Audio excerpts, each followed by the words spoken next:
Good afternoon, everybody. Welcome to Metro. I'm your host, Roger Wendell. 3:08's the time. Imagine selling all of your treasured possessions, leaving your comfortable life behind, and heading out for unknown lands equipped with nothing but a bicycle, the bare essentials, and a map. Travel with Tim and Cindy Travis as they ride thousands of miles through Ecuador, Peru, Bolivia, Argentina, and Chile. Experience what it's like to be an American abroad during wartime, be invited into people's homes and share their food, cultures, traditions, and escape roadside robbers, sleep under the stars, witness the breathtaking beauty and diversity and devastating poverty of South America. My guests this afternoon are Tim and Cindy Travis. They join us by telephone. Tim and Cindy, welcome to Metro. Thank you, Roger. Hi, Roger. Good to have you here. There's a lot I want to talk about your latest book, and that's Down the Road in South America, a bicycle tour through poverty, paradise, and places in between. Very interesting read. But I wanted to get some general impressions as we started off in the program. You've been on the road since 2002, and we're going to talk about the beginning and how you embarked on this adventure. But as it stands now, your most recent experience, are people around the world from your travels much interested in what's going on here in the States as far as maybe our election? And are there any feelings about the economy as of late? Oh, gosh. Before May, we flew to Alaska in May, but before that we were in New Zealand. And it's a big topic. Everybody wants to know, the first thing they ask us is who's going to win, and of course we can't answer that. And after that, they want us to explain the Electoral College and who's running, and they often confuse the primary with the general election. So yes, everybody, when they found out we were American, wanted to know how things are going to go politically. I know it's not a very scientific sampling, but do you have any impressions as to who they want to win? Is there much interest in Obama, maybe McCain? What's the toll so far? Well, from the people we met, it was definitely, and this is in traveling circles and youth hostels and places like that, but definitely people abroad seem to want Barack Obama to win. Okay. And can I add, just recently we rode through Victoria, British Columbia, on Vancouver Island, and we were on the bike path in Canada.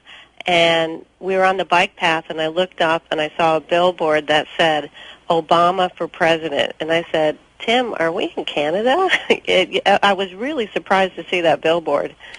So a lot of interest in the election, and certainly a lot of concern and anguish over the economy, too.